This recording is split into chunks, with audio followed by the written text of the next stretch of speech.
नमस्कार मंडळी, मी जान्हवी उवाच या माझ्या यूट्यूब चॅनलवर आपल्या सगळ्यांचं अगदी मनापासून स्वागत. माझ्या आजच्या लेखाचं नाव आहे जाणे येणे. बघा, माझा आजचा लेख आवडतोय का? आवडला तर लाईक करा, शेअर करा आणि सबस्क्राईब करा. धन्यवाद. मी आता तुझ्याकडे येणारच नाही. सारखं मीच यायचं का? तू कधी येणार माझ्याकडे? मलाही वाटतं की तू माझ्याकडे यावंस, एखाद दुसरा दिवस राहावंस. कुठे बाहेरच जायला हवं असं नाही. घरातच बसून गप्पा मारू, एकमेकींच्या आवडीचे पदार्थ एकमेकींना करून खायला घालू. निलिमा, माझी जाऊ, बोलत होती. मन कुठेतरी सुखावत होतं. मला कोणीतरी घरी ये, 2 दिवस राहा असं म्हणणारं आहे, ही गोष्ट मला आनंद देत होती. कारण हल्ली दुरापास्त होत चालली आहे ही गोष्ट.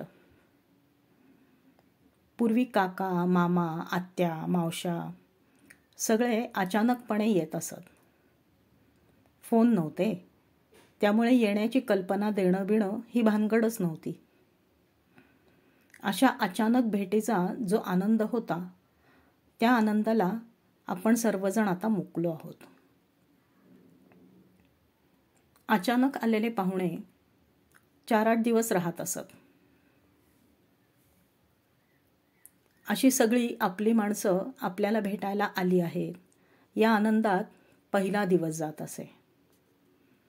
मग दुसऱ्या दिवशी जे काही घरात असेल त्याच सामानात पण काहीतरी वेगळे पदार्थ, म्हणजे पाटवड्यांचा रस्सा, बाजरीची खिचडी, शेंगोळे, अगदीच काही नाही जमलं तर भरल्या वांग्याची भाजी, यापैकी काहीतरी करून आम्ही आमचा आनंद साजरा करत असू. मग एक दिवस घराजवळच्या देवळात जायचं, त्यानंतर बागेत जायचं. बरोबर तिखटामिठाच्या पुऱ्या किंवा मेथीचे धपाटे, बटाट्याची भाजी, चटणी, लोणचं आणि मस्तपैकी खमंग फोडणी घातलेला दहीभात घेऊन जायचं. बागेत झाडाखाली बसून अंगावर येणाऱ्या गारगार वाऱ्याच्या झुळकीसोबत त्याचा आस्वाद घ्यायचा. दिवस मावळेपर्यंत तिथेच थांबायचं आणि मग आरामात घरी यायचं. रात्री गच्चीवर अंथरुणावर पडल्या पडल्या एकमेकांना आकाशात सप्तर्षी कुठे असतात ते दाखवत आणि चांदण्या मोजत गाढ झोपून जायचं. पाहुण्यांना मेजवानी म्हणून शेवयांची खीर किंवा शिरा करायची आई. आणि दुपारी गोड गोड झालं म्हणून रात्री झणझणीत मिसळीवर ताव मारायचा. रात्री गप्पा, पत्ते, गाण्याच्या भेंड्या आणि गाण्याच्या मैफिली रंगत असत. आता पाहुणे मंडळींनी निघण्याचं सुतोवाच केलेलं असायचं. मग एवढ्यात काय निघालात, राहा ना अजून, असा आग्रह सुरू व्हायचा. मोठ्या माणसांच्या विनंतीला दाद मिळाली नाही की मग लहान मुलं हे प्रकरण आपल्या हातात घेत असत. राहण्यासाठी ते हट्ट करत. आणि तरीही डाळ शिजली नाही तर ही बच्चे कंपनी आपलं शेवटचं अस्त्र बाहेर काढत. त्यांनी भोकाड पसरलं की पाहुण्यांचा पाय निघत नसे आणि मग एखाद दुसरा दिवस मुक्काम वाढवला जाई. खूप आनंदाचे दिवस होते ते. आत्ताही कोणी आपल्याकडे आलं की आनंदच होतो. आता ते येणार आहेत हे बहुतेक वेळेला आपल्याला ठाऊक असतं.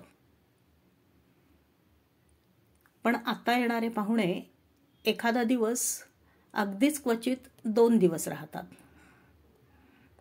त्यातही आपण त्यांना बाहेर जेवायला घेऊन जातो. सकाळी नाश्ता घरी केला तरी संध्याकाळी वडापाव, समोसे मागवतोच. पाहुण्यांचा मुक्कामच कमी असल्यामुळे जवळच्या मॉलशिवाय दुसरं कुठेही आपण त्यांना घेऊन जाऊ शकत नाही.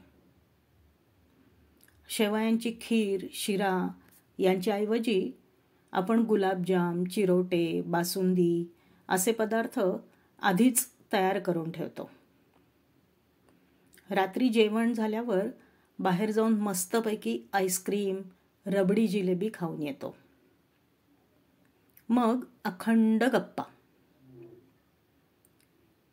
घड्याळाकडे लक्षच द्यायचं नाही. 2-2.5 तास कसे गेले हे कळतही नाही. मग कोणीतरी कॉफीची फरमाईश करतं